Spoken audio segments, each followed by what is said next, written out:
बिस्मिल्लाहिर्रहमानिर्रहीम अस्सलामुअलैकुम welcome to my channel. तो आज हम बनाने वाले हैं बहुत ही मज़ेदार और आसान सी रेसिपी। ईद हो या इफ्तार दोनों ही में ये जल्दी से बनके तैयार हो जाएगी और बहुत ही मज़ेदार सी बनने वाली है। सबसे पहले मैंने यहाँ पर स्ट्रॉबेरीज़ ले लिए हैं। इनको मैंने अच्छी तरीके से वॉश करके थोड़े से पानी में भिगो के रख दिया है। इससे इसकी डर्ट जो होती है मिट्टी वगैरह वो निकल जाएगी। अब हमने क्या करना है, सबसे पहले स्ट्रॉबेरी का जो ग्रीन वाला पार्ट है टॉप जो है उसको रिमूव कर देना है और बहुत ही रफ सी हमने कर लेनी है इसकी कटिंग। अच्छा, इस रेसिपी में हम दो काम करने वाले हैं। एक साथ हमारे पास जैम भी बनके तैयार हो जाएगी स्ट्रॉबेरी की, और जो रेसिपी बनने वाली है वो भी बहुत ज़्यादा मज़ेदार सी होने वाली है। तो अब हमने क्या करना है, इसका बस रिमूव करते रहेंगे और थोड़ी सी ना रफ सी कटिंग करके इसके अंदर शामिल करते रहेंगे। बहुत ही कम टाइम में और बहुत ही कम बजट में बन के रेसिपी हो जाएगी तैयार। यहाँ पर मैं शामिल कर रही हूँ कटिंग करने वाले स्ट्रॉबेरी के अंदर चीनी। तो मैंने हाफ़ कप यहाँ पर शुगर शामिल कर दी है। अब इसको क्या करना है, हमने फ्लेम को ऑन करना है, बहुत ही मीडियम फ्लेम पर हमने इसको पकने के लिए छोड़ देना है। अच्छी तरीके से जैसी चीनी मेल्ट हो जाएगी ना, तब तक हमने इसको मीडियम फ्लेम पर ही रखना है। तो मिक्स करते रहेंगे अच्छी तरीके से। इस तरीके से आप एक अदर चमचे की मदद से ना इसको इस तरीके से मिक्स करते रहिएगा ताकि इसकी चीनी अच्छे तरीके से घुल जाए। ठीक है, ये देखें इस तरीके से इंतहाई अच्छा सा इसका कलर आ जाएगा बन के। अभी देखें मैंने यहाँ पर मैशर ले लिया। इस तरीके से ना हमने इसको मैश कर देना ताकि स्ट्रॉबेरी और ज़्यादा जो है ना अच्छे तरीके से इसके अंदर घुल जाए और फ्लेवर बहुत ही अच्छे से तरीके से इसके अंदर आ जाए। तो पूरी तरीके से मैंने इसको मैश कर देना है।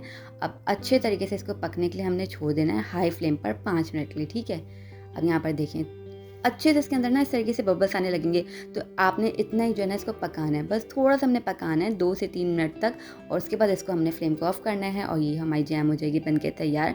अब मैंने यहाँ पर ले लिए हैं बिस्किट्स। तो कोई से भी आप बिस्किट्स ले लीजिए। मैंने यहाँ पर जो मीठे नहीं होते ना, मैंने वो वाले बिस्किट लिए, मतलब सॉल्टी मैंने बिस्किट्स लिए हैं। थोड़ा सा मैंने यहाँ पर मिल्क ले लिया है और यहाँ पर हमने ले लेनी है सर्विंग डिश।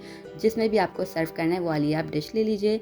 और अब हमने क्या करना है, एक एक बिस्किट उठाना है और दूध के अंदर ना डिप करना है। तो देखें इस तरीके से मैं बिस्किट उठाऊंगी और सिंपल मिल्क है, इसके अंदर कुछ भी हमने शामिल नहीं किया हुआ, बस मिल्क के अंदर हमने इसको डिप करना है और फ़ौरन से उठा लेना है। ज़्यादा देर नहीं रखना है वरना ये बिल्कुल जो है ना टूट जाएगा। तो इस तरीके से हमने रखना है और अपनी सर्विंग डिश के अंदर रखते जाना है। बिल्कुल अच्छे तरीके से आप लाइन से रख दीजिए। ठीक है, इस तरीके से हमने रख दिया। बस अब दूध का काम हो गया हमारा ख़त्म, इसको हटा देंगे। अब यहाँ पर मैंने ले लिया टेट्रा पैक क्रीम। उसके अंदर जो हमने जैम बना के तैयार की हुई थी वो डालेंगे इसके अंदर और अच्छी तरीके से ना हमने इसको मिक्स करना है। तो एक पैकेट मैंने टेट्रा पैक क्रीम ले ली थी, वो हमने यहाँ पर इसके अंदर मिक्स किया जैम के साथ। अच्छे तरीके से एक अदद विस्कर की हेल्प से आपने इसको मिक्स करना है इस तरीके से। ये देखें ज़बरदस्त सा कलर आ गया ना, इतनी रिच होने वाली है लेकिन कम बजट में बनके तैयार हो जाएगी। अब इसकी कंसिस्टेंसी को बैलेंस करने के लिए मैं थोड़ा सा इसके अंदर दूध शामिल कर रही हूँ। ज़्यादा नहीं डालना है कि बिल्कुल की पतली हो जाए, बहुत ही हल्के हल्के करके इसके अंदर दूध को शामिल करेंगे। और देखें कितना खूबसूरत सा कलर अब और ज़्यादा अच्छा निखर के आ रहा है ना। टेस्ट में ये इतनी ज़्यादा अच्छी होगी और बिल्कुल बैलेंस मीठा होगा। थोड़ा सा दूध मैंने इस पॉइंट पर थोड़ा सा और ऐड किया है। बस यहाँ पर मैंने दूध शामिल किया, तकरीबन हाफ़ कप मैंने मिल्क टोटल शामिल किया है। इसको अच्छी तरीके से हमने मिक्स किया। ये देखें ये कंसिस्टेंसी हमें चाहिए थी, बिल्कुल परफेक्ट सी आ गई है। बस इतना ही हमने दूध को शामिल करना है, बिल्कुल लिक्विड ही नहीं होना चाहिए। ठीक है, अब हमने जो बिस्किट सेट करके रखे हुए थे उसको हमने इस तरीके से उठाना है और ये पूरी पोर कर देंगे इसके ऊपर। ये देखें चिल्ड आपने इसको सर्व करना है, इतनी मज़ेदार लगनी है ना, ये बिल्कुल आइसक्रीम को भी पीछे छोड़ देगी। अब मैंने यहाँ पर स्ट्रॉबेरीज़ के स्लाइसेस कट करके रख लिए थे, वो इसके ऊपर मैं इस तरीके से ना लाइन से सेट कर दूँगी। ये देखें हल्के हल्के करके, बिल्कुल हल्के हाथ से हमने रखना है ताकि गिरे भी ना।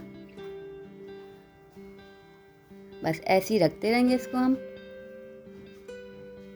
और थोड़ा सा मैंने ना ऊपर से स्ट्रॉबेरी जो हमारे पास जैम थी ना वो इस तरीके से मैंने डाल दी है, बिल्कुल थोड़ी थोड़ी सी, बस जैसे स्पॉट्स गिराने हैं। उसके बाद मैंने एक अदर टूथपिक ले लिए और इस तरीके से मैंने इसको रफ सा घुमाते रहना है। तो यहाँ पर एक अदर डिज़ाइन भी बन के आ जाएगा और बहुत ही आसान और मज़ेदार सा झटपट सा मीठा बन के तैयार हो गया। बहुत ज़्यादा चूल्हे के आगे भी हमने नहीं खड़े रहना है। ईद हो, रमज़ान का टाइम हो, इफ्तार हो, बस झटपट से बन के तैयार होगा। चिल्ड सर्व करें और एंजॉय कीजिए। अच्छी लगी रेसिपी तो चैनल को सब्सक्राइब कर देगा। हम आपसे मिलेंगे इंशाल्लाह नेक्स्ट रेसिपी के साथ न्यू वीडियो में।